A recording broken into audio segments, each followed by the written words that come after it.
Hello, my friends, and welcome to the Empower You 2 podcast. I am your host and your guide, Natasha Paris, your resident therapist, as well as the empowerment strategist. I am here to really support you, to be present for you, to share some amazing ideas and recommendations, all the while getting you to become the best version of yourself. And so with that said, let's get ready for this particular episode. This episode will not only get you ready for change, but it's going to be impactful. So what I will suggest that you do is go to the notes section in your phone and take some notes, or the traditional way of getting a notepad and a pen and writing down some gems. So with that said, are you ready? I hope you are. Let's go. Hello, family. Hope you are well. Hope your summer is going well. Actually, great. Look, I just got back from my vacation with my family. We went to Tulum, Mexico, and we had such a great time. We really did. So yes, enough about me. I really am here to talk about you and to share some vital information that can absolutely change the trajectory of your life if you let it. If you let me in, my friends, if you let me in. So, welcome to episode 212. I am your host, Natasha Paris. I am the empowerment strategist, your resident therapist, and I am here to really support you, to really get you to a place where you do something different. Yes, do something different. So today's episode is entitled, let's jump right into it. It's entitled, Take Responsibility for Your Life. Take responsibility for your life. Because today's conversation has the power to change your life. If you're willing to embrace it, if you're really willing to embrace it, I want you to get your paper. I want you to get your phone out and open up that app, that note app, and start jotting down some gems, because here it is.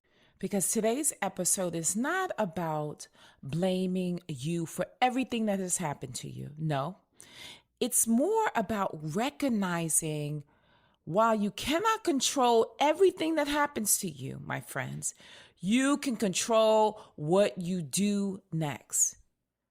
My friends, your future is not determined solely by your past. And as a therapist for over 25 years, in so many different cities and meeting people internationally, one of the things that I've come to realize is that yes, you've experienced trauma. Yes, many people have experienced pain, disappointment, betrayal, loss, rejection, and failure. I have experienced those, but those experiences are real. I want you to know those experiences are real and they deserve to be acknowledged. But here's the thing. But there comes a point in every person's life when you should ask yourself this difficult question. Am I allowing my past to continue controlling my future? Am I, you, me, allowing my past to continue to control my future? Because, my friends, I have sat with individuals who've had horrific childhoods, who have had families abandon them, who have had a horrible relationship, been married to a narcissist, lost a loved one. But the thing is what I've come to say to many of my clients is, yes, I acknowledge your pain, and yes, I'm actively listening to where you were. But how does this define where you're going? How does it define where you're going? Does it really create the life that you want? No, it doesn't. only if you allow it. Only if you allow it. My friends, healing becomes and begins when you stop waiting for someone else to rescue you. Yes, your father left. Yes, you've experienced a loss of a loved one, or your parent chose to love the other sibling much more than you. Many of these experiences that we've endured, we didn't bring it onto ourselves, right? It didn't happen because we said, yes, I want to be abandoned by my parent. No. But the goal here is we need to stop waiting for that apology, waiting for the recognition that you deserve, or that perfect opportunity. We as people need to decide that our lives are too valuable to remain stuck. I've seen so many clients who are just stuck. And I am one of those therapists who are very much transparent, and I keep it 100. Reality therapy is what I use and practice. And I'll say to them, it sounds like you have allowed your past to get you to this place where you're stuck. You cannot move. And guess who's driving the car of your life? You are. You are in the driver's seat because far too long you have been in the back seat, my friends. You've allowed people to drive you, and then you expect them to do something different if that's who they are. So you right now, and this topic today is a strong topic that I want to share with you because you have to know that you gotta take responsibility for your life. What does that really mean, Natasha Paris? What does taking responsibility really means? It means accepting ownership of your choices, your habits, your mindset, and your future. You have the power to change the trajectory of your life if you just decide that this is what you want. What am I saying right now? I am saying that you are responsible for your healing. I tell all of my clients this. I say that what we do in therapy, your healing is maybe 20% achieved in therapy. 20, maybe 15. I should say maybe 25, right? 15 to 25. But the remainder, the 80%, the 75%, is all you and is what you do when no one is looking, when you are behind closed doors. Are you wallowing in the sorrow, or are you standing up and saying, yes, it hurt. Yes, it was disappointing, but I am responsible for my healing. I am responsible for how I respond to a situation. I am responsible for my own growth. Am I going to look at the things that have happened to me, take the lessons from it, and use it to my growth? Am I going to do that? In addition, I'm also saying you are responsible for becoming the person that God has created you to be. You are. God has given you all of the skills, the tools, the experiences, but it's up to you. Responsibility, my friends, is not a punishment. It's power. It is power. It is power. It's power, my friends. The moment you take responsibility is the moment you reclaim control over your life.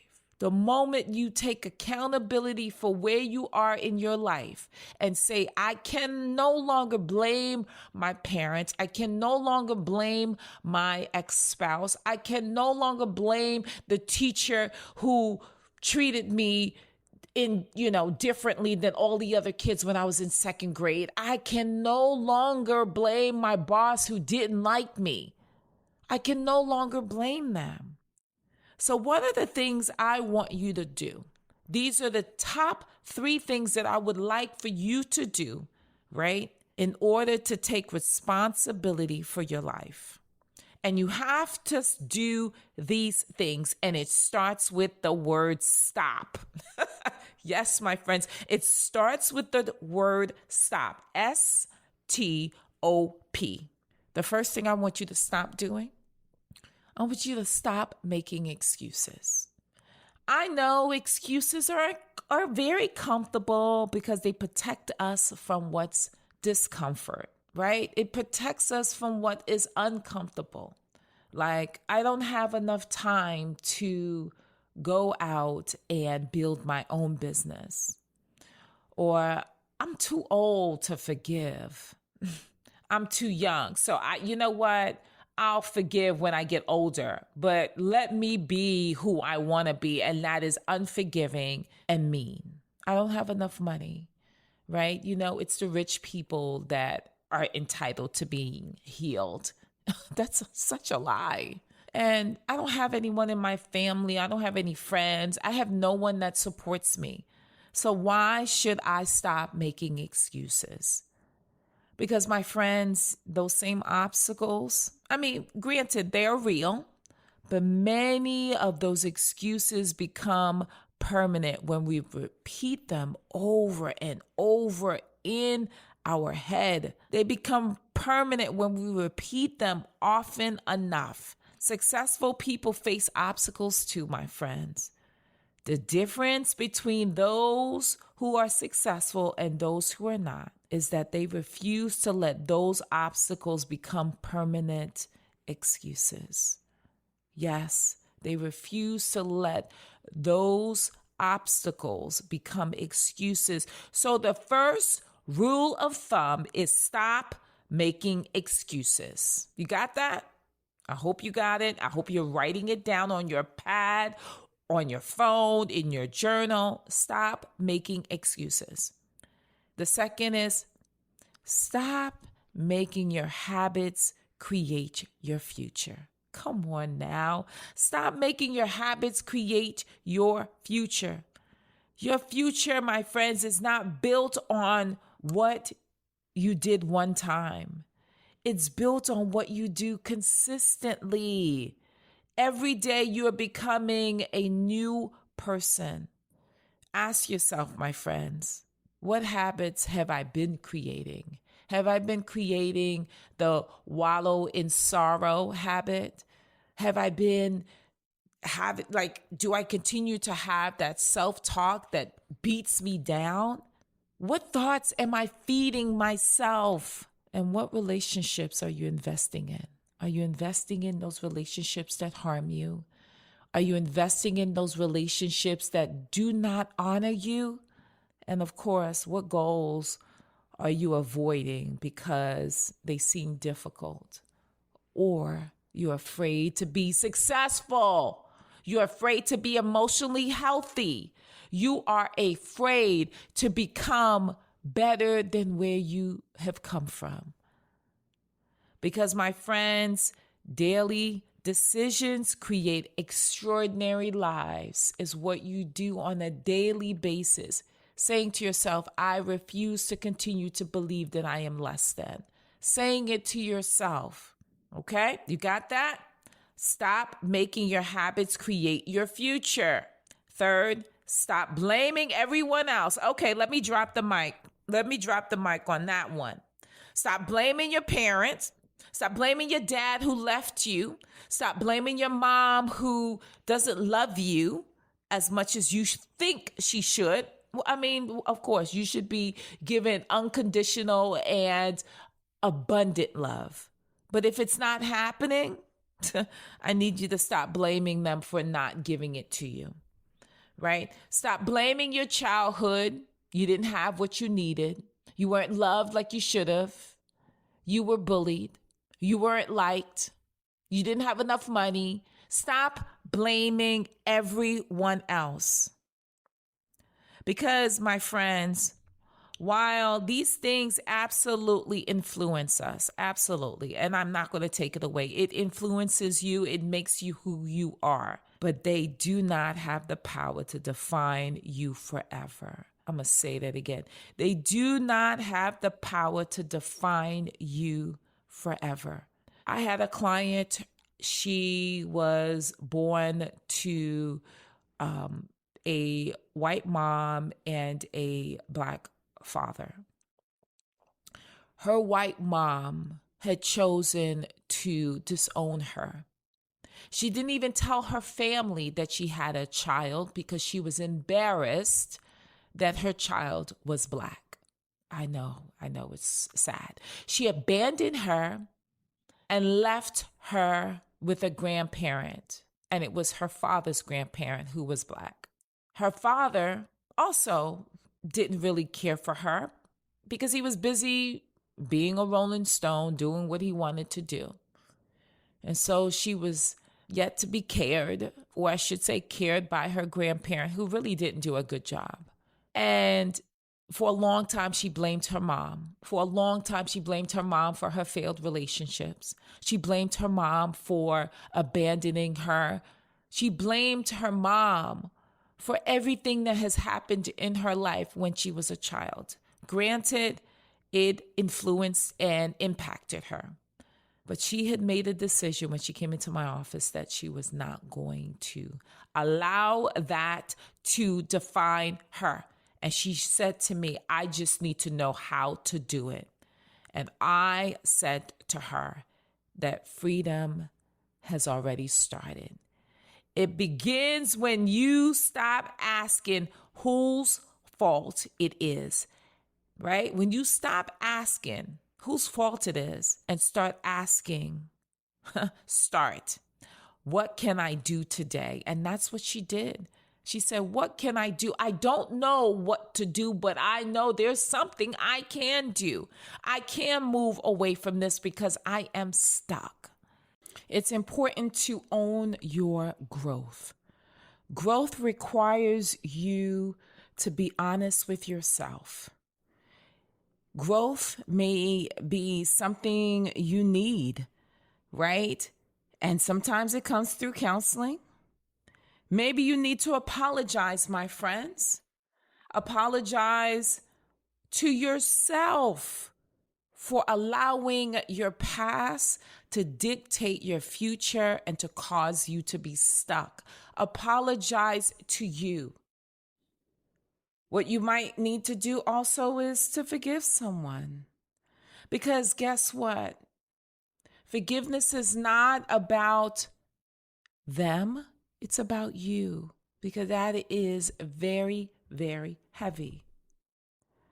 And of course, I need you. I implore you to develop new skills that can support your growth, because you're going to have to replace the old habits with new habits. Whether it is the thoughts that you have with yourself, the self-talk, the thoughts that say that you are nothing, that you deserve all things that are bad, and replace it with, I am great. God does not make any mistakes. I deserve love. Wealth is my birthright. Saying those things to you, to yourself, changing what you say to yourself. My friends, you are born to do some great things. I don't know what that is, but I know it's great because God makes no mistakes. And in order for you to become the version of what God sees you as, you must take responsibility for your life. You must do these 3 things. As I said, and I'm just going to quickly do a recap. I want you to what? I want you to stop making excuses. I want you to stop using those old habits to create your future. I want you to stop blaming everyone else for the things that have not, or the things that have happened to you. So with that said, my friends, I am aware that there are so many people that are hurting. There's so many people that are in need of support, but you have to be that first person. You have to be that first responsibility. You have to be in the driver's seat and say, I no longer want my life to be driven by someone else's thoughts, perceptions, and behaviors. I no longer want that. And so guess what? You've already made the first step. And that first step is listening to this Empower You 2 podcast, episode 212, season 3 with your girl, Natasha Paris. And so with that said, as I always close, I want you to be what? I want you to be empowered for greatness, because without greatness, there's no you. And without you, there's absolutely no greatness. See you in the next episode. Bye.